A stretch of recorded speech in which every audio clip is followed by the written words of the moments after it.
रात्रीचे 11:30 वाजलेले आहेत आणि मला एक थोड्या वेळापूर्वी एक फोन आला होता आणि तो फोन आल्यानंतर मला अगदी धक्काच बसला. म्हणून मी या ठिकाणी नेमका काय प्रकार आहे ते बघण्यासाठी आले.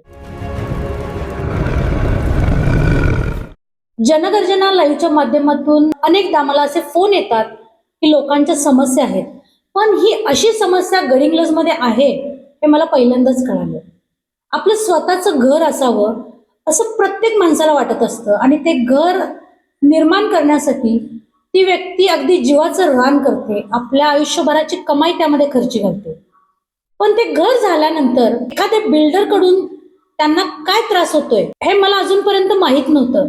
पण माझेच अगदी खास मित्र जे माझ्याप्रमाणेच अगदी समाजशील वृत्तीनं, सेवाभावी वृत्तीनं लोकांची मदत करत असतात, असे अमोल देसाई यांच्या बाबतीतच हा प्रकार घडल्यानंतर मी त्यांच्या भेटीसाठी अगदी आहे त्या परिस्थितीमध्ये या ठिकाणी आले. मी आत्ता या ठिकाणी पोहोचले. आता अमोल देसाई माझ्या बरोबर आहे. जाणून घेऊया अमोल देसाई यांच्याबरोबर गडिंग्लज सारख्या सुसंस्कृत मनवणाऱ्या शहरामध्ये नेमकं काय झालंय. नमस्ते अमोल. नमस्ते. काय झालं? नाही, बऱ्याचदा आपण लोकांसाठी काय ना काय करत असतो, पण म्हणजे खऱ्याची दुनिया राहिली नाही असं म्हणायला पाहिजे. खऱ्या अर्थानं कलियुग आलंय असं मला तर वाटतं. पण गडिंग्लजमध्ये हे घडेल असं मला वाटायला नव्हतं. म्हणजे आम्ही हे घर घेतलं आणि साधारण मला वाटतं एक वर्षभरापासून घराचं काम चालू आहे आणि 46,50,000ला या घराचा व्यवहार झाला. त्यातले पैसे आम्ही टप्प्याटप्प्यानं 10 लाख 15 लाख असं करत करत मला वाटतं 28 लाख रुपये त्यांना या बिल्डरला आम्ही ऑनलाईन पद्धतीनं किंवा बँक खात्यावरती दिलेत आणि बाकी टप्प्याटप्प्यानं कॅश दिले. कारण ती बिल्डरचीच तशी अपेक्षा होती की तुम्ही सगळे व्हाईट देऊ नका, आम्हाला ह्याला वगैरे प्रॉब्लेम होतो. मी हे का सांगतोय तर या बिल्डरची मला वाटतंय चौकशी प्रॉपर व्हायला पाहिजे. आणि मी इथपर्यंत जाण्याचं कारण असं की आम्ही हे घर घेतलं, आमच्या पद्धतीनं या घरामध्ये चेंजेस केले बऱ्यापैकी, म्हणजे 4-5 लाख रुपयाचे चेंजेस केले. मी तुम्हाला दाखवतो आम्ही काय काय बदल करून घेतला. आणि या बिल्डरने वर्षभर घालवलं आणि वर्षभर घालवल्यानंतर आणि मी विश्वास काय ठेवला, आता ही नोटरी केलेली आहे, तुम्हाला सगळ्यांना दाखवतो, ही प्रॉपर नोटरी आहे. आणि ह्या ज्या बिल्डरच्या मिसेस आहेत त्याच पुढे येऊन हा व्यवहार करतायत, त्या कॉलेजला शिकवायला आहेत. आणि आमच्या मॅडम म्हटल्यानंतर मी डोळे झाकून विश्वास ठेवला. पण खऱ्याची दुनिया राहिली नाही तो त्याचं उदाहरण ते आहे की किती आपण डोळे झाकून विश्वास ठेवतो आणि किती फटका बसू शकतो. म्हणजे आज रात्री मी तुम्हाला रिक्वेस्ट करण्याचं कारण एवढंच होतं की मी गेल्या मला वाटतं 8 दिवसांपासून झोपलो नाही. कारण तुमच्या डोळ्यांवरूनच दिसते. तर या बिल्डरला आम्ही साधारण 45 लाख रुपये दिलेले आहे आणि 46.5 लाखाचा व्यवहार आहे, 1.5 लाख रुपये राहिलेले आहेत.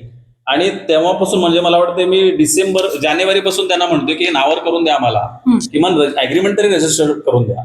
तर करूया, आम्ही आजारी आहे. आज गेल्या 3-4 दिवसापासून मी गडिंग्लजमध्ये येऊन थांबतोय. तर बिल्डर आणि बिल्डरची बायको सांगते की डिसेंट्री लागले, हे लागले, ते लागले, ते भेटू शकत नाही. हे गेल्या 4 महिन्यांपासून होतं. तर म्हटलं आता आपण काहीतरी करायला. आणि घाबरत मी का फोन केला तुम्हाला, तर या बिल्डरने मला धमकी दिलेली आहे की तुम्हाला उद्या घरातनं नाही हाकलून दाखवलं तर बघा. तर मला मी म्हटलं आपण रात्री अपरात्री लोकांच्या मदतीसाठी जातोय, तर लोकांच्या समोर मांडूया तरी नेमकं आपल्यासोबत काय झालं. मी मग पोलीस स्टेशनला वगैरे गेला नाही. ते आपल्यासोबत आपण दुसऱ्यांसाठी पोलीस स्टेशनला जातोय बऱ्याचदा, पण आपल्यावरती ज्यावेळी वेळ होते त्यावेळी आपण काय करतोय की चला आपल्याला हे नकोय. कारण मी मुंबईला काम करतो, तर ते पोलीस स्टेशन, कोर्ट कचेऱ्या, तारीख पे तारीख मला करायचं नव्हतं. म्हणून मी काय केलं, मी 8 दिवसापूर्वी आलोय गडिंग्लजमध्ये. मी गडिंग्लज मधले जे लोकांसाठी धडपडणारे माणसं आहेत, म्हणजे नागेशदादा चौगुले आहेत, विठ्ठल बामणगोळ दादा आहेत, गुंड्यादादा पाटील आहेत, आपले महेश सलवादीजी आहेत, त्या सगळ्यांना सांगितलं. सगळ्यांनी यांना फोन केले. एवढंच काय, शिवाजीराव पाटील आपले जे आमदार आहेत, आमदार साहेबांनी पण यांना फोन केला की तुमचा व्यवहार जो ठरलेला आहे त्या पद्धतीने व्यवहार करा, चुकीच्या पद्धतीने अजिबात व्यवहार करू नका, प्रेशर करू नका. आणि पाटील साहेब म्हणाले की तू जा, मी त्यांना बोललोय आणि ते तुला काय तसं करणार आहे. मी यांना येऊन सांगितलं तर हे म्हणाले कोण आमदार, आम्ही काय त्यांना ओळखत नाही. आणि आम्हाला वाटतंय आम्हाला तुम्हाला घर द्यायचं नाही. आणि घर न देण्याचं तर कारण ते काय सांगतायत की तुम्ही आम्हाला भरपूर फोन केले, तुम्ही आम्हाला घर का पूर्ण करून देत नाही, तुम्ही पेपर का पूर्ण करून देत नाही, म्हणून आम्हाला इरिटेट केलं, म्हणून आम्हाला तुम्हाला व्यवहार तुमच्याशी करायचा नाही. नेमकं काय कारण असेल असं वाटते तुम्हाला घर न देण्याबद्दल?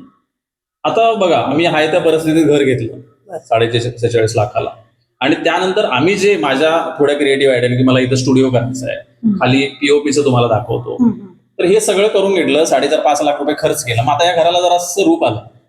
आणि मग त्यांना बरेच जण कोणतर म्हटले असतील की बाबा तुम्हाला जास्त पैसे येऊ शकतात तेवढ्या कमी याच्यात का दिलं. मग त्यांच्या तोंडाला पाणी सुटलं आणि ते म्हणतात की आम्ही तुमचे सगळे पैसे तुम्ही दिलेत ना आम्हाला 46 लाख, आम्ही तुम्हाला परत देतो, टप्प्याटप्प्याने देतो, पण तुम्हाला आम्ही घर देणार नाही. आणि आम्ही मला वाटतं जानेवारीपासून हे घराचं काम चालू आहे. मी तुम्हाला दाखवतो, अजूनही पण साहित्य खाली पडले. तर जानेवारीपासून आम्ही इथं आहे आणि त्यांनी जबरदस्ती दुसरं कुलूप लाव किंवा तुम्हाला हकलून देतो असं त्यांचे प्रयत्न चालू आहेत. म्हणून म्हटलं की चला आपण एकदा लोकांच्या समोर येऊन न्याय तर मागूया, बघू काय. महत्वाचा प्रॉब्लेम काय बिल्डरचा हे करायचं. आता हे बघा घर नवीनच घर, आता हे गळायला सुरुवात झालंय. तर मी ह्याच्यावर त्यांना आवाज उठवलेला की म्हटलं तुमचं पहिलंच वर्ष आहे तर गळतंय कसं काय. तर त्याच्यावरून त्यांचे खटके उडायला चालू झाले. आणि आता हे बघा 15-20 दिवस झाले हे फिटिंगचं, लाईट फिटिंगचं निळकंठ आहे ते हेच काम करतात फिटिंगचं. आणि बाकीच पण तुम्हाला दाखवतोय. म्हणजे सगळं घराचं काम चालू आहे. आम्ही 4 महिने इथं राहतोय आणि आता ते कसे काय हाकलायला म्हणतात आम्हाला काय. तुम्हाला म्हणतात की तुम्हाला एका रात्रीमध्ये आम्ही इथून गायब करतो, तर काय वाटतंय तुम्हाला त्यांच्या पाठीमागे एवढं कोण मोठं, एवढी काय मोठी शक्ती आहे?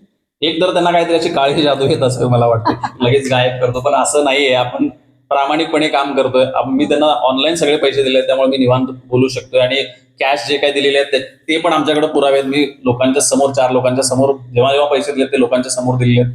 तरी देखील हे दांडगावा करून जर म्हणत असेल की मी तुम्हाला हकलून दाखवतो, तर त्यांनी मला माझ्या हाताघरांना हकलून दाखवू देत. आता हे गळणार बघा, हे पाणी सगळं भिंतीतून येतंय. आता हे पाणी कसं काय येतंय, तुम्ही तर म्हटलं पहिलंच वर्ष आहे. डोंट वरी अमोल, आम्ही गडिंग्लजकर सगळे तुमच्या पाठीशी आहोत. अमोल देसाई यांचं बोलणं ऐकल्यानंतर असं वाटतं की खरोखर त्यांच्यावर अन्याय झालेला आहे. पण गडिंग्लजमध्ये या काळबेरीच्या पांढरीत काळबेरी कधीही कुणावर अन्याय होऊ देत नाही. याचा प्रत्यक्ष अनुभव मी स्वतः घेतलेला आहे. पण मला असं वाटतंय की अमोल देसाई यांच्या बरोबर सगळे गडिंग्लजकर त्यांना पाठिंबा देण्यासाठी उभे राहतील. आणि हे बघा बोगस काम बघा त्यांचं, हे थेंबे थेंबे तळे खाते दिसते का. आता हे फिटिंगचं आणि आमचं लाईटचं काम आता गेल्या 3-4 महिन्यात. पीओपीचं काम आम्ही फेब्रुवारीपासून इथं आहे. फेब्रुवारीपासून मी इथे येतोय, पीओपीचं काम चालू आहे. म्हणजे त्यांनी फेब्रुवारीमध्ये आम्हाला पजेशन दिलेलं आहे की ठीक आहे तुम्ही इथं राहा. आणि तेव्हापासून आता साहित्य सगळं इथं पडलेलं आहे. इथं कामगार आमच्या रात्री झोपलेले असतात. हे अमोल देसाई बरोबर झालं. अमोल हा बोलणारा माणूस आहे, भावना व्यक्त करणारा माणूस आहे, म्हणून त्यानं माझ्यासमोर ह्या भावना व्यक्त केल्या. जनगर्जना लाईव्हच्या माध्यमातून मी अनेक प्रसंगांना सामोरे जाऊन लोकांना न्याय मिळवून देण्याचं काम केलेलं आहे. पण हे अशा पद्धतीचं प्रकरण माझ्याकडे कधी आलं नव्हतं. कदाचित अमोल बोलला म्हणून मला हे समजलं. याच पद्धतीचा अन्याय बिल्डरकडून किंवा इतर कुणाकडूनही यापूर्वी किंवा यापुढं कुणावर जरी झाला तरी त्यांनी जनगर्जना लाईव्हशी लगेचच संपर्क करा. नक्की. आणि ताई या व्हिडिओच्या खाली मला वाटतं तुमचा नंबर ऑलमोस्ट गडिंग्लजमध्ये सगळ्यांकडे आहे. आणि मला तुमच्या बोलल्यानंतर थोडासा मला कॉन्फिडन्स आला की नक्की आपलं नाणं खणखणीत तरी ते वाचणार लोक माझ्या पाठीशी राहतील. नक्कीच अमोल, तुमचं नाणं खणखणीत आहे आणि गडिंग्लजकरांना तुम्ही माहीत आहात.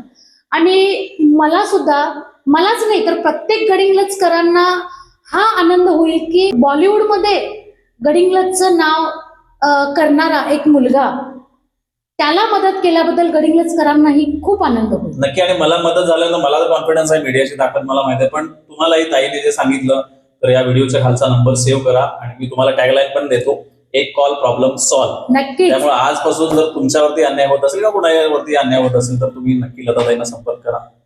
नक्कीच. अमोलनं म्हटल्याप्रमाणे एक कॉल आणि प्रॉब्लेम सॉल्व्ह.